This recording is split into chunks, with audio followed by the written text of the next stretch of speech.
তো hey guys, welcome back to my channel Nisha lifestyle. তো আজ বিকেলে একটু বেরিয়েছিলাম, আমার কিছু অর্ডার দেওয়া ছিল, ওটা আমি আনতে যাচ্ছিলাম। তো দেখো ওয়েদারটা খুবই সুন্দর ছিল, আর এখান থেকে কোনো টোটো যায় না, তো আমাকে হেঁটে হেঁটেই যেতে হচ্ছিল। আর ওয়েদারটা সুন্দর ছিল বলে, রোদ্দুর ছিল বলে আমি ছাতা নিয়েও বেরোইনি। তারপর হঠাৎ মেঘলা করে আসে, আমি ভাবলাম বৃষ্টি মনে হবে না, তারপর দেখি বৃষ্টিটাও চলে আসে। তো আমাকে ভিজে ভিজে আসতে হচ্ছিলো, কেন ওখানে দাঁড়ানোর মতো কোনো পজিশান ছিল না, কেন পুরোটাই মাঠ মাঠ ছিল।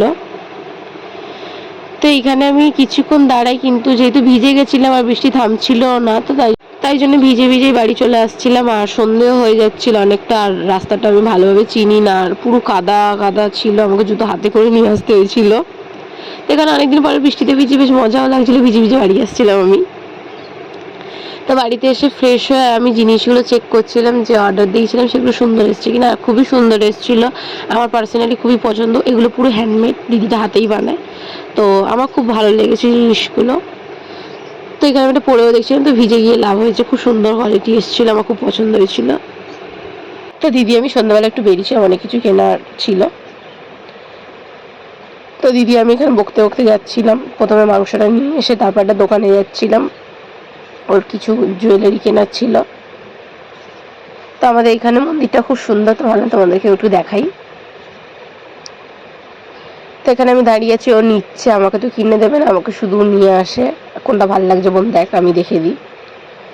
তো এখানে ফুচকা খাওয়া বলেই আমি এসেছিলাম। তো অনেকটা ভিড় ছিল, অনেকক্ষণ দাঁড়াতে হয়েছিল, তারপরে ফাইনালি ফুচকাটা আমার হাতে আসে, যেটার জন্য এতক্ষণ অপেক্ষা।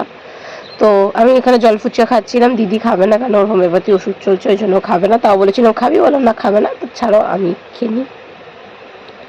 তো যেহেতু জল ফুচকা খাবে না, বলেছিল এখানে দই ফুচকা খাবে। আর আমাদের এখানে ফুচকা খুব সুন্দর, জল ফুচকাও খুব সুন্দর বানায়, দই ফুচকাও খুব সুন্দর বানায়, কাকুটা ছাড়া আমি কোথাও ফুচকা খাই না। তো এখানে দিদি আর আমি একটু তাড়াতাড়ি করে খাচ্ছিলাম, কারণ তাড়াতাড়ি করে বাড়ি যেতে হবে, অনেকটা লেট হয়ে গেছিলো আমাদের। তো বাড়ি চলে আসছি ফাইনালি। তো এখানে মা বানিয়েছিল রাইস আর মাংস। তো এটা মা একটু রাইসে হলুদ দিয়েছিল, ওই জন্য ফ্রাইড রাইস দেখতে লাগছিল। তো খুব সুন্দর বানিয়েছিল। তো আমি খাই, তোমরা লাইক করে দাও। আজকের জন্য এতটাই, টাটা।